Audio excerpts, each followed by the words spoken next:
Hello students, today we will do our chapter number 8 from Madhya Pradesh, a historical perspective, and the name of the lesson is From the Bundela Revolt to Independence. Students, here in 1842 the Bundelas rose against the British aristocrats in Sagar. 1842 में बुंदेलास जो थे उन्होंने Britishers के खिलाफ जो against सागर में जो लड़ाई थी वो शुरू की थी, रिवॉल्ट्स जो थी उसकी शुरुआत हुई थी। इसमें फार्मर्स जो थे उन्होंने ब्रिटिशर्स के जो एक्सप्लॉयटेशन थे उसके खिलाफ उन्होंने शुरुआत की थी। जो जल्द ही ये रिवॉल्ट जो था वो पूरे नर्मदा वैली में फैल गया था और जो स्ट्रगल थी वो दमोह, जबलपुर, मंडला, होशंगाबाद, चंदेरी तो यहाँ तक पहुंच चुका था। मधुकर शाह, जवाहर शाह ने इस रेवोल्यूशन जो सागर में शुरू हुआ था उसमें मुख्य भूमिका निभाई एंड दे वर अरेस्टेड और उन्हें अरेस्ट कर लिया गया। The British sentenced Madhukar Shah to death by hanging और ब्रिटिशर्स ने उन्हें फांसी की सजा सुनाई।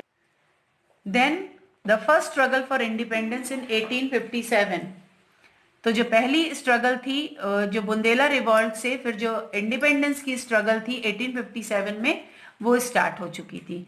सो students, this is the important chapter for you and the main leaders who led the struggle included, जो और मुख्य लोग थे जिन्होंने इंडिपेंडेंस में भूमिका निभाई थी वो थी Rani Avantibai of Ramgarh in Mandla and Dindori, Suraj Prasad in Jabalpur, Rani Durgavati, descendants Shankar Shah and Raghunath Shah in Mandala, and Thakur Kishori Singh and Raja Mardan Singh in Hindoria, Damoh, Delhan Shah and Meherban Singh in Narsinghpur, and सूबेदार शेख रमजान इन सागर।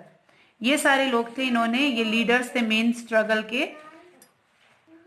इसके बाद Indian national Congress establish हुआ 1885 में और उसने इस जो freedom struggle थी उसको एक बार फिर से और आगे बढ़ाने की कोशिश की। So students, this is the chapter about how from Bundelas to the independence जो रिवॉल्ट था वो किस तरह से हुआ। Now let go to the question answer. Question number 1 is where did the Bundela revolt start in Madhya Pradesh? What was its affect? Answer, in 1842 the Bundela revolt started against the British atrocities in Sagar.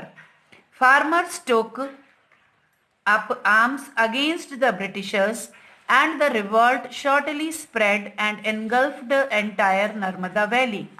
Struggle took place in Damoh, Jabalpur, Mandla, Hoshangabad and Chanderi. Madhukar Shah and Jawahar Shah led the revolt in Sagar. And as a revolt of this, they were arrested and the British sentenced Madhukar Shah to death by hanging. Question number 2. Name the main revolutionaries from Madhya Pradesh who took part in the first struggle for freedom in 1857. Answer.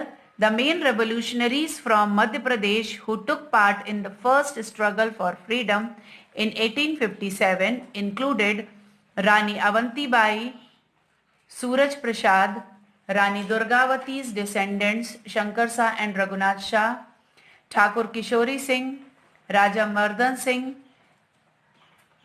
Delhan Shah, Meherban Singh, Subedar Sheikh Ramzan, Thakur Ranmat Singh, Hindupat, Kaparganj Ali, Shahadat Khan, Vans Gopal, Shehzad Feroz Shah, Raja Bakhtavar Singh, Tatya Tope and Rani Lakshmibai of Jhansi. Now question number 3. In which area was the Jangal Satyagrah more effective? किस area में जंगल सत्याग्रह सबसे ज्यादा प्रभावित हुआ? Answer is jungle Satyagraha was very effective in Betul district. Betul district में झंडा सत्याग्रह सबसे ज्यादा प्रभावित था। Here students, I give you the answer of chapter number 9, formation of Madhya Pradesh. Madhya Pradesh का फॉर्मेशन कब हुआ था, कैसे हुआ था, उसके question answers. Question number 1 is when was Madhya Pradesh formed? Answer is Madhya Pradesh was formed on November 1, 1956. Who was the first chief minister of the state? सबसे पहले मुख्यमंत्री कौन थे स्टेट के? The answer is Pandit Ravi Shankar Shukla was the first chief minister of the new state of Madhya Pradesh. Question number 3. Which new state was formed out of Madhya Pradesh in 2000? 2000 सन में मध्य प्रदेश से कौन सा नया state बनकर सामने आया था? Answer is a new state called Chhattisgarh was formed out of Madhya Pradesh in 2000. Now, how many districts and divisions are there in Madhya Pradesh now? आज के समय में कितने divisions और कितने districts हैं? Answer is at present there are 51 districts and 10 divisions in Madhya Pradesh. So students, here we complete our supplementary book. So all of you have to write all the answers in your notebook and learn it.